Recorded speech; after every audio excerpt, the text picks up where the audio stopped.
Hey, you guys, welcome to Addictive Personalities. My name is Bethany, and this podcast is based on lived experience, not professional advice. We're talking all things addiction, mental health, trauma, and healing, and everything in between. Please be mindful of where you are in your own journey, as some content may be triggering. This is a safe space without judgment, a space where raw honesty is celebrated. So if you're here, let's get after it. Hey guys, welcome back. So I was a little worried because I didn't know where I was going to go after the boundaries, but I had already dropped ideas within that entire series. And so I think I'm just going to follow that curve. A lot of us struggle with things that feel out of control. And I think that we need to really look at where it comes from. And there are a lot of things that we can be addicted to, and each one of them have a profound influence on our chemistry. Okay, we have altered our chemistry, and it is important brain chemistry. So the nervous system, it's not just dopamine, it's not just serotonin, it's not just cravings, it's not just bad choices, it's not just character defects. It's your actual fucking nervous system. I really need people to understand this because I think a lot of addicts and recovering addicts walk around believing that they're lazy, weak, dramatic, emotionally unstable, too sensitive, too angry, too anxious, too numb, or, we're diseased. I mean, we talked about that before. I don't buy into that. In the medical community, it can be so easy to just diagnose as a personality disorder or a mood disorder or a mental health disorder. Well, that's real easy, right? That doesn't take work. That just takes medication. Well, guess what? It's because we were self-medicating that our nervous system even got to this place at all. And I want to just remind you that I started doing drugs and alcohol at 12. Okay? I was doing it then on a daily basis at 15.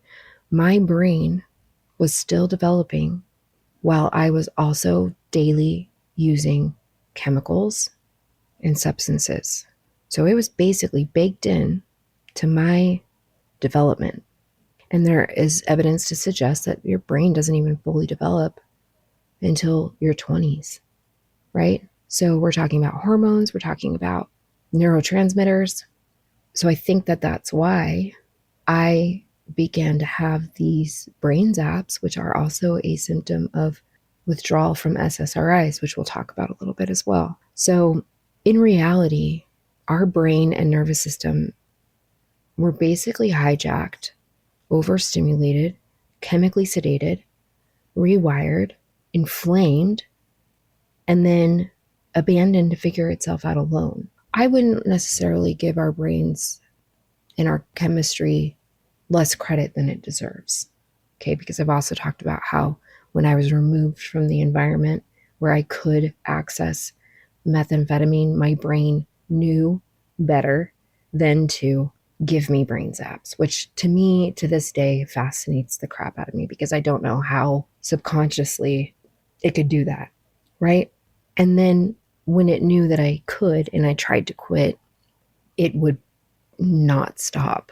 Of course, I couldn't get past the 2-week mark because it was so debilitating that I just couldn't handle it. I had to give my brain what it wanted.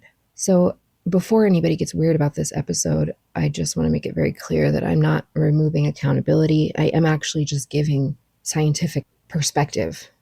We are all still responsible for our behavior. We are all still responsible for healing, and we are still responsible for the damage that we caused to ourselves and to other people. But what I am saying is that addiction is way more physical and neurological than most people probably realize. And honestly, I think a lot of treatment centers oversimplify this shit. And that's why we have people in positions that think that they know everything, who have never experienced what it's like a day in their life, which will be another episode about how underpaid addiction counselors and addiction specialists are. Especially those of us who have experienced it ourselves, who could really give back in a meaningful way. So they'll just say, you just have to stop using, you just have to want it, right? Okay, cool, thanks. Brad, very insightful. I didn't think about that before. I mean, this was me in the beginning when I went to rehab. It's like you're in kindergarten. They treat you literally. One of the rehabs I went to in Pasadena had like Care Bear balloons, okay, and bunk beds. So yeah, it feels a little, I don't know, like we're still adults while we're being told how easy it should be. Our nervous system is literally screaming and controlling us. And I don't think people understand how many symptoms addicts experience that are actually just nervous system dysregulation and cannot be lumped into personality flaws. Like our drug use rewired our brain chemistry, which determines our emotions and perspective. Alcohol, I want to talk about first. Alcohol is one of the most normalized substances on the planet, everywhere. And people joke about wine like it's hydration, right? Mommy needs wine, rosé all day, cute. Except alcohol actually wrecks the nervous system over time, and probably worse than any other substance. It slows down brain signaling. It sedates the central nervous system. It changes the balance between the brain's accelerator and brake pedal systems. And at first, that feels amazing because for anxious people, traumatized people, overthinkers, people stuck in fight or flight, alcohol can feel like exhaling for the first time in years. And, that's why when you're at a party, you need to take a shot or have a drink, loosen up, And that's why when people drink, they become louder and happier and more social, and their nervous system finally shuts the hell up for a minute. And that's just been something that we've learned over decades. I mean, the last 100 years, over 100 years, we just know that alcohol has always been available. And for a long time, it was way normalized at home. So we have a generational aspect to that.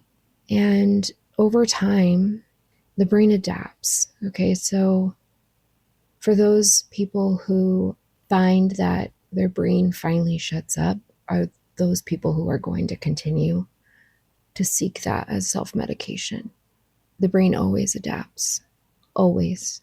So it will adapt to this external substance, whatever it is. But you cannot repeatedly dump chemicals into your nervous system and expect your body to just sit there politely and not compensate. So eventually alcohol starts creating the anxiety that it once relieved.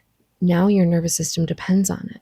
Now your baseline stress levels are worse. Now your sleep is worse. Your emotions are worse. Your irritability is worse. Your panic is worse. Yada, yada, yada. It goes on. And then people think, well, I must need another drink.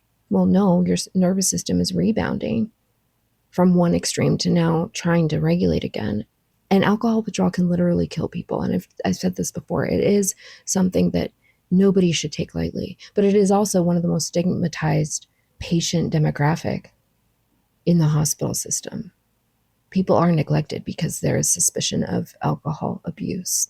And I know that there are some hospital systems that are combating that, and I appreciate that, but the stigma is real. People have seizures, hallucinations, heart problems, delirium, tremens, or DTs. Many times it's too late for the liver. And the only thing having kept that person going was alcohol. And once you remove the depressant, the nervous system basically rebounds like, oh, we're awake now. And it goes completely haywire. So now let's talk about meth. Meth is basically the nervous system equivalent of flooring a car at 140 miles an hour for years and then wondering why the engine exploded. What meth does is it floods dopamine, but it also affects serotonin and stress hormones too. So I know that dopamine gets all the attention because everybody talks about the reward chemical, but serotonin matters too, a lot more, because serotonin actually regulates way more than just mood. It helps regulate sleep, sensory processing, impulse control, emotional stability, anxiety. Basically, what serotonin is to the brain is your nervous system's ability to feel safe And meth absolutely bulldozes that system.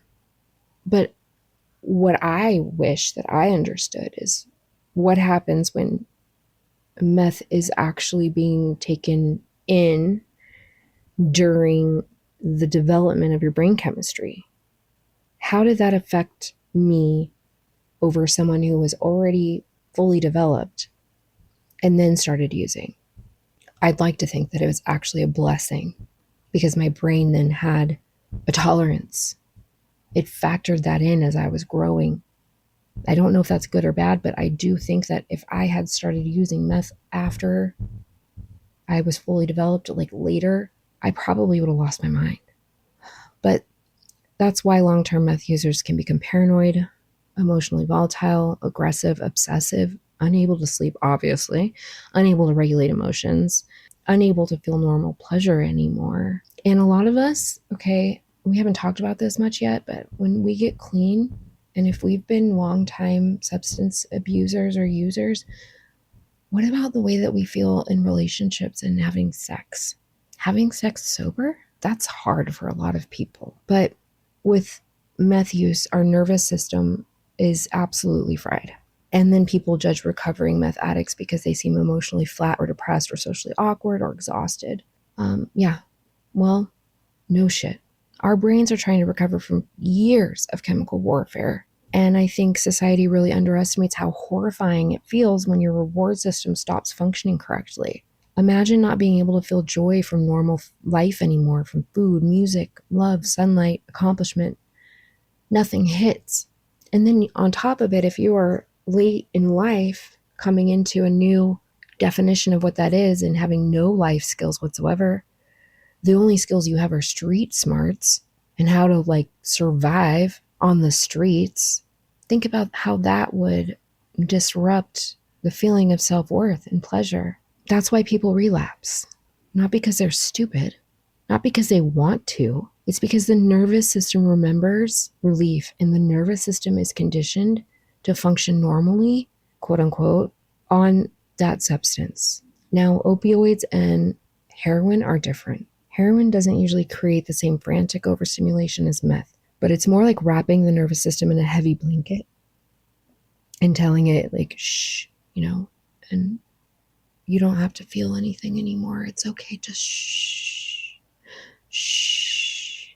And for people carrying massive trauma, emotional pain, fear, shame, grief, abandonment, that relief can feel spiritual. That's the dangerous part. Because opioids don't just numb physical pain, they numb emotional pain too. But a lot of times people get started on opiates because it's meant, we suspect, to mask pain. It's prescribed for pain. But eventually your nervous system stops regulating naturally. Your body starts depending on the substance to feel calm, safe, okay, functional, emotionally stable. And opioid withdrawal honestly sounds like pure neurological horror. And I've talked about this before. I don't know of any cases unless it's incredibly rare and there's some kind of comorbidity or something else going on that detoxing from heroin has been fatal, where in contrast to alcohol and the dope sickness. There is no other substance that refers to withdrawal as dope sick. And there's a reason for that. Sweating, shaking, restless legs, panic, vomiting, insomnia, temperature swings, skin crawling. People describe it like their bones are screaming, like their skin is not theirs. Imagine that. The nervous system has lost the chemical blanket it depended on, and they're completely exposed now. So everything that was protecting feeling anything has now been removed, and the nervous system simply cannot deal. But then I want to come back to serotonin, right? Because I really think that people oversimplify it into the happy chemical. And no, that's not exactly the case. Serotonin is deeply connected to nervous system regulation. Like I said, it helps your body feel emotionally stable and adaptable. It affects the sleep. It affects your gut and digestion, pain perception, anxiety, mood, sensory processing. And when serotonin systems get disrupted, whether from drugs, chronic stress, trauma, or even some psychiatric medications, people can feel completely dysregulated. And this is why I've been speaking so openly about SSRI withdrawal too, because let me just say that I have reached out to Robert F. Kennedy, RFK Jr., or the Health Administration, about this because they have recently come out with some program where they want to help patients taper off medication, which I've been doing on my own without a doctor's supervision, just based on common sense and logic, that I knew in order for me to get off of these medications, I have to wean myself off of them. And so I started at 125 milligrams. I quickly went down to 100. I did that for maybe 3-4 months, and then I went down to 75.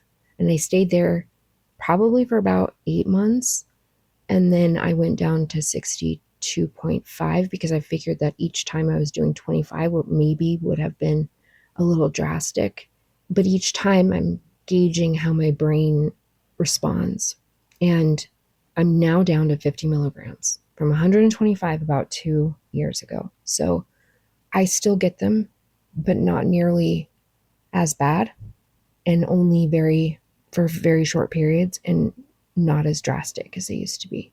But I think that there needs to be more research around this, because if you're going to try and do a mass tapering or a mass adjustment to the people who are dependent on SSRI medication, you're going to have a shitstorm in front of you if you don't address the main symptom of serotonin withdrawal, which is these brain zaps. So I know that my dad also suffers from them and he's not on anything. So I just think that there is some research to be done. Like, how can we repair that? We spend years chemically altering neurotransmitter systems and then act shocked when the nervous system struggles to recalibrate.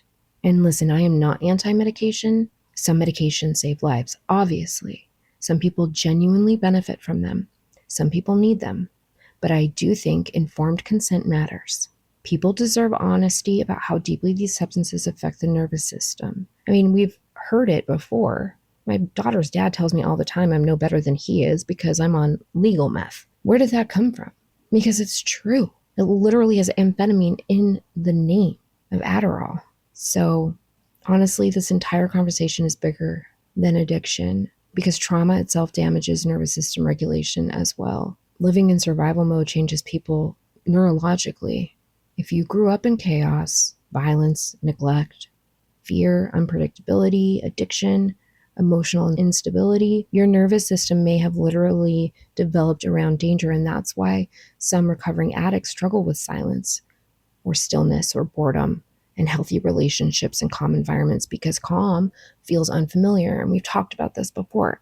Our bodies are adapted to chaos, which is why I think that when our childhoods do have some form of trauma involved, which some can actually say that for children, like divorce or abandonment is traumatic.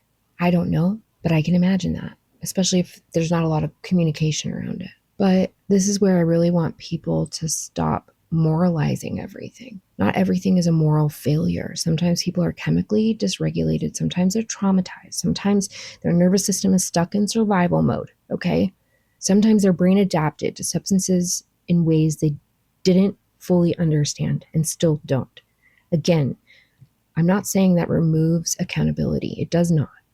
I'm saying that we actually have more control over how we regulate ourselves.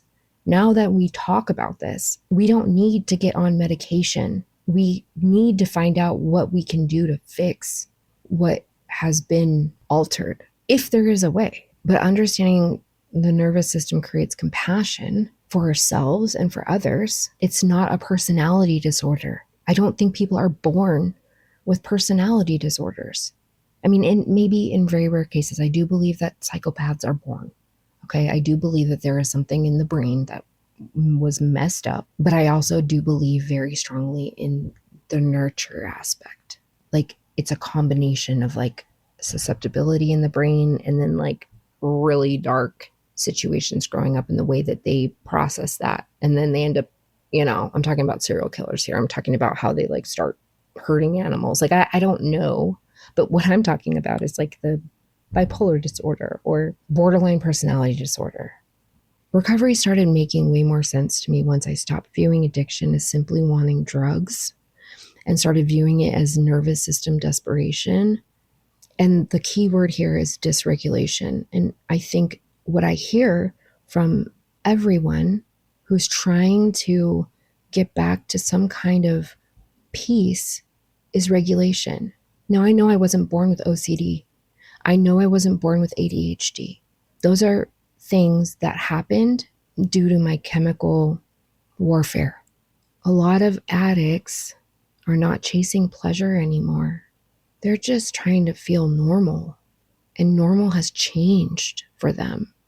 The hardest part of recovery is eventually learning how to regulate your nervous system without destroying yourself, which is why healing isn't just don't use. I think recovery really starts with, I care about myself. And that's why a lot of people just don't come out of addiction. And I feel for those people who really don't believe that there is a reason to be clean, because why would they? I feel very blessed that I have my daughter, because I don't know where I would be. But I know that a lot of us just get tired. The drugs aren't the same. And I remember when the drugs were good and pure, I don't know what it's like to be on drugs today. And it scares me. Healing is not just stop using. And I've said this before. If you're just not using, your likelihood of relapse is very, very high. It's sleep, nutrition, safety, connection, boundaries, movement, sunlight, faith, purpose, grieving, feeling those emotions, learning distress tolerance, learning how to sit with yourself sober. And honestly, that part is hard. I pray for every single one of you out there because I know how hard it is. It's hard as hell. I'm getting a little emotional because I only hope that you know that the hard part is worth it, that you don't need to be labeled. You don't need to be told that you need to be on medication. You can decide that for yourself. I do believe that the nervous system can heal. Maybe not perfectly, maybe not quickly, maybe not completely. But the brain is adaptable. The body is adaptable. The spirit is adaptable. And we are far more resilient than we give ourselves credit for and that other people give us credit for. We've been through more shit than most people ever go through in an entire lifetime in such a short period of time. 10 times more because we were punishing ourselves. This world is overstimulating enough without us chemically nuking ourselves on top of it. And if nobody has told you lately, rest is productive, healing is messy, and your brain is probably trying a lot harder than you realize. If something in this episode felt a little too familiar, don't brush past that. That's where the work starts. Healing isn't about having all the answers. It's about being willing to look at what's real. If you're in that space, stay with me. Follow, share, or come back when you're ready. This is Addictive Personalities.